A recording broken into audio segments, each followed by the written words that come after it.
আমি থাকি কলকাতায়।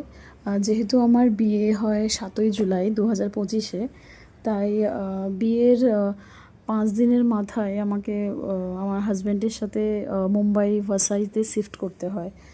এবং মুম্বাই শহরে নিজেকে মানিয়ে নেওয়া এত সহজ ছিল না আমার কাছে। যেহেতু মুম্বাইতে লোকাল ট্রেন আর এখানকার ফুড, বিশেষ করে বড়া পাও, সাবুদানা কা খিচুড়ি, ঠিক আছে, এসব আমার কাছে মানে অনেক অপছন্দের ছিল। কিন্তু মানে এত কিছুর মাঝেও শুধুমাত্র কয়েকদিনের একটা শহরে এসে, নতুন শহরে এসে নিজেকে জানার একটা শক্তি খুঁজে পেয়েছিলাম। সত্যি বলতে জীবনে শুধু নিজের অনুভূতিগুলোকেই প্রায়োরিটি দেওয়া খুবই দরকার।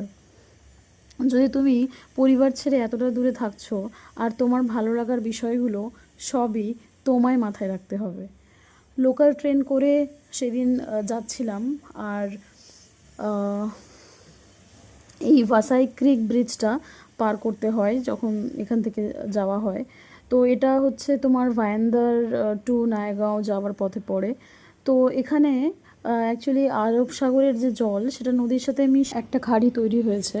তো এখানে মানে বেশ চওড়া এবং গভীর জলের জায়গাটা রয়েছে, এবং মাঝখানে একটা আইল্যান্ড রয়েছে, পঞ্চু আইল্যান্ড বলে। তারপরে দুপাশে আবার খাড়িটা রয়েছে। এইভাবে এই জায়গাটাকে দেখা হয়। এখানে মানুষজন এই খাড়ির ওপর ডিপেন্ড করেই ওদের জীবিকা নির্বাহ করে। তো আজকের মতন এখানেই টাটা। ভিডিওটা ভালো লাগলে ফলো করে দিও। আর তোমরা সবাই খুব খুব হ্যাপি থেকো, এটাই চাইবো। বাই।